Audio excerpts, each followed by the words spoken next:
gentlemen, and tarnished of all ages, how do you like spinning? I'll try spinning, that's a good trick. That's right, spinning is in fact a valid tactic in combat, and sometimes it is even stronger than it may seem at the surface. We've done a few variations of a spinning weapon build in the past, but each of them sort of has their own flavor. Today we are again focusing on the spinning weapon Ash of War. You put this on a weapon and press the skill button, and it just sort of spins in front of you. It doesn't get much distance in front, so the range is low, but the trick to this one is to play it without locking onto your target. Then just sort of stand adjacent to the enemy, sort of diagonally, aiming the side of your weapon as if it was the front, as you have way more horizontal range with this skill than you do forward range. We've done bleed, we've done pure magic damage, but today we're going to do something that borrows elements from each while looking visually stunning just for a bit of fun that is also an exceptionally strong build.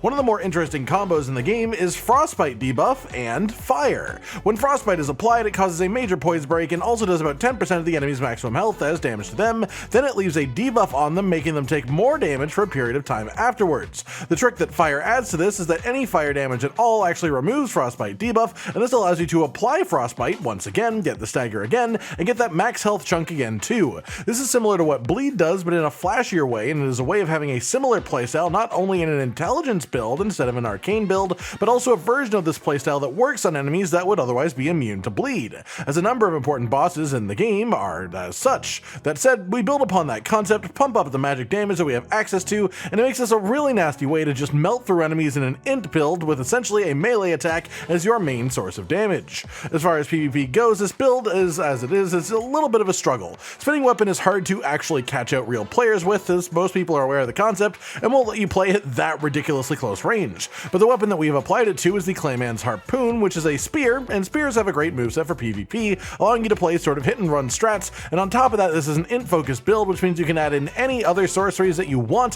to make yourself more effective in PvP scenarios. In any case, this definitely does work in PvP as a result. With all these things said, what comes together to make this all work? Well, first up, of course, is the Clayman's Harpoon, which is a random chance drop from the Clayman enemies that wield it, and we've got the spinning weapon Ash of War applied with cold affinity for frost buildup. This Ash of War is bought from Sorcerer Ragier in the Round Table Hold.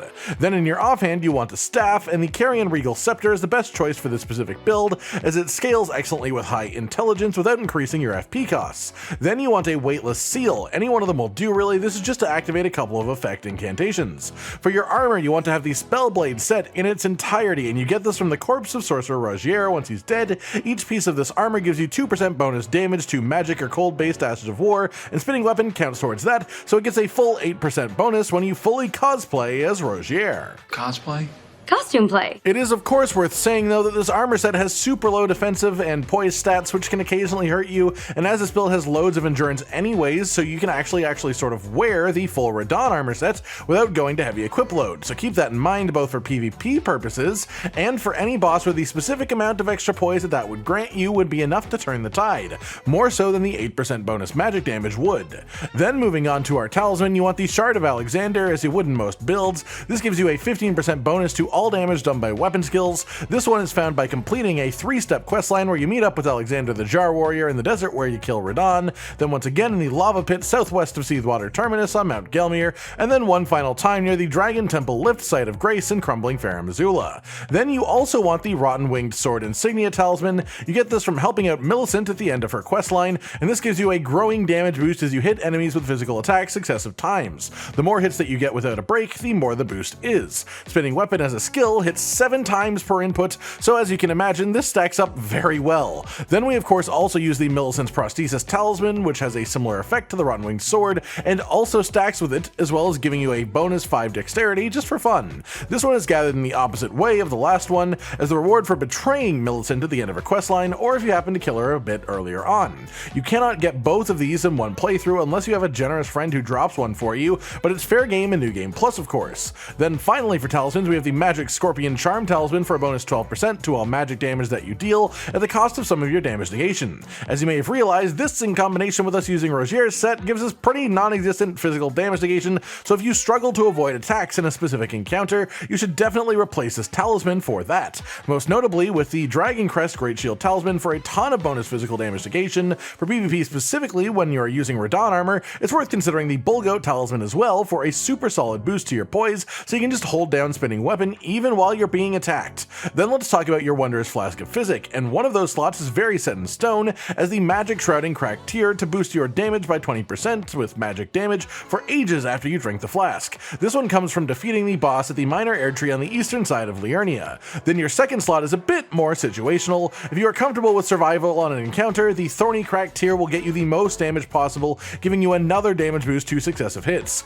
If a few seconds of near infinite poise is enough to kill a squishier boss, then the Leaden Hard tier is what you want in there. If neither of these things is your main concern, then you should consider the Crimson Burst Crystal tier to give you a slow, consistent health regen to counter the health loss from Fire's Deadly Sin. Speaking of which, let's move on to your spells within this build. First up, and probably the most prevalent spell in the entire game, Golden Vow. This boosts all damage that you do by 15% and boosts all damage negation by 10% for 80 seconds after casting, and you get this from the Corpse Stench Shack on the eastern side of Mount Gelmir. Then we have Fire's Deadly Sin. This lights yourself on fire, applying damage to yourself and to all things around you for a period of time. This is our consistent way to reset Frostbite debuff without thinking about it. This is from a painting that is found in the Fortified Manor in Lane Dell, then completed in Windmill Village in the Altus Plateau. After that, you want Terra Magica for a 35% boost to all magic damage done in the circle it creates, and for 3 seconds after you've left the circle. This sorcery is found at the end of the Academy Crystal Cave dungeon below the Academy itself in Liurnia. Then finally is Ranni's Dark Moon. This launched a projectile forward that does good damage, applies 270 frost buildup, and also a debuff reducing the enemy's magic negation by 10% for 1 minute. This comes from Tralona's Rise, which you'll reach as part of the Ranni questline. And that's about it then. The playstyle is pretty simple. Apply your buffs, open the fight with a Dark Moon to apply the damage negation debuff, then just use Spinning Weapon on the enemy while trying your best to stay near your Terra Magica circle for the buff. As far as attributes themselves, you'll want to have 60 Vigor ideally, 40 is doable, but 60 is definitely more comfortable. You want 80 Intelligence to reach the soft cap on that. Then we want 25 Faith to cast both of our incantations, 30 Endurance lets you use both of our armor sets and gives you a fair bit of stamina to work with for spamming Spinning Weapon. Then the rest of your points into Mind give you a larger bar of FP before you have to drink a flask.